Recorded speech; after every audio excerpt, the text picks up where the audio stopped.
যার জামাই নাই তার এই বেটা আছে, আর এইদিকে এর মতো পরকিয়া না করে ডিরেক্ট বিয়ে করে ফেলছে। যে সংসার অনলাইনে করা হইতো সেই সংসার টিকে কেমনে ভাই?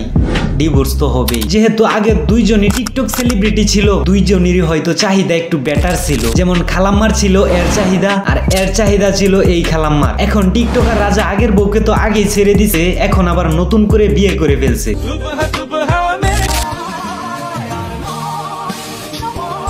বিয়ে করে আমার সম্পর্কে আমি নতুন নতুন অনেক কিছু শুনতে পারতেছি, যেগুলো হচ্ছে আমি নিজেও জানতাম। সেটা হচ্ছে আমার প্রবলেম আছে। প্রবলেম তো অবশ্যই ছিল, প্রবলেম ছাড়া তো আর দুইজনের এইভাবে ডিভোর্স হয় নাই। আমার লাইফে একটা অ্যাক্সিডেন্ট কিন্তু ঘটে গেছে, তো এখন তো আমি আর দেবদাস হয়ে রাস্তায় রাস্তায় ঘুরতে পারি না, কিংবা নিজের লাইফ নিজে নষ্ট করতে পারি না। এক্স্যাক্টলি, একজন গেছে হাজার জন তো আছেই। আগে তো দুইজন একসাথে নোংরামি করছো, এখন না হয় মানুষটা চেঞ্জ হইছে, নোংরামি সেই আগের মতোই চলতেছে। এই দুদিন পর পর কিসের রেস্টুরেন্ট তো? হ্যাঁ, দুদিন পর পর রেস্টুরেন্ট আজকে তোরা দুইজনে এত রেস্টুরেন্ট কেন?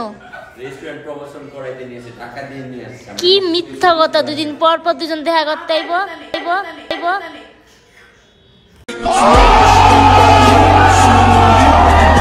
তবে এখন নতুন বউ নিয়ে আগের মতো নোংরামি করবে কিনা আশা করা যায়। যাই করুক না কেন, কাপল ব্লগ ছাড়া যাবে না। গাইস, আমি বর্তমানে একটা ভূত দেখতে পাইতেছি, বুঝছো? সে হচ্ছে ধারে নিয়ে অনেক সুন্দর ভিডিও।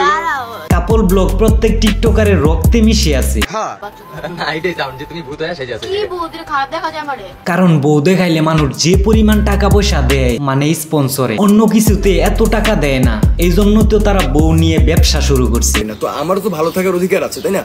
তো নতুন করে আমারও বাঁচার অধিকার আছে। অবশ্যই, যে আপনার প্রাক্তন সে আবার অন্য পুরুষের সাথে খেলা শুরু করছে, কথা সত্য। এখন সেই খেলা নিয়মিত দেখে আপনার তো আর সহ্য হইতো না, সেই কারণে বিয়ে করাটা আপনার জন্য ভালোই হয়েছে। সম্পর্ক হালাল হইছে ঠিক আছে, তবে কাপল ব্লগের নামে বউ বেচা খাওয়া কি ঠিক আছে? অবশ্যই না, সেটা আপনার প্রাক্তন বউকে দেখে ঠিকই বোঝা যাইতাছে। বেচারি ডিভোর্স হওয়ার পর থেকে ইচ্ছে মতো নোংরামি করে যাচ্ছে, কখনো পরকীয়ার প্রেমিকের সাথে,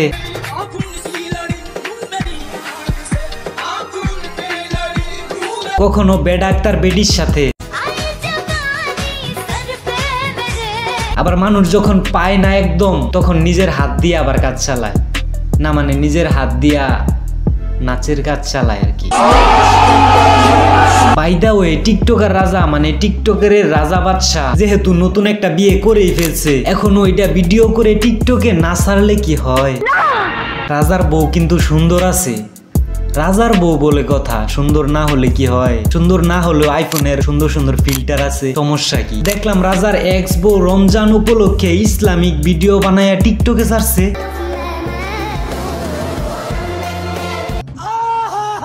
আমার মনে হয় সবাই রমজানের ভিডিও ট্রেন্ডিং এর জন্য, ভাইরাল হওয়ার জন্য ইসলামিক ভিডিও বানায় টিকটকে ছাড়তাছে। ইবাদত করার ইচ্ছা থাকলে টিকটকে গিয়ে ইবাদত করে নাকি মানুষে? মানে ভাইরাল হইতে সবাই চায়, সেটা যদি হয় ধর্ম ব্যবসা তাও করে মানুষ। যার একা থাকতে ভয় হয়। তবে এই খালাম্মা ইসলামিক ভিডিও দিছে শুধুমাত্র ভাইরাল হওয়ার জন্য। নোংরা আগেও ছিল, পরবর্তীতেও নোংরা থাকবে। একটা ইসলামিক ভিডিও দিয়ে কেউ পুরোপুরি ভালো হয়ে যায় না। আর রাজার সাংসারিক জীবনের জন্য শুভকামনা রইল। অন্তত বিয়ে ছাড়া নোংরামি করার চাইতে বিয়ে করে হালাল নোংরামি করা ভালো। সাবস্ক্রাইব, লাইক, কমেন্ট করো না কে ভাই, নিজের আঙ্গুলের কাজই তো, টাকা পয়সা তো আর লাগে না, করে দিও। দেখা হচ্ছে পরবর্তী ভিডিওতে। বাই।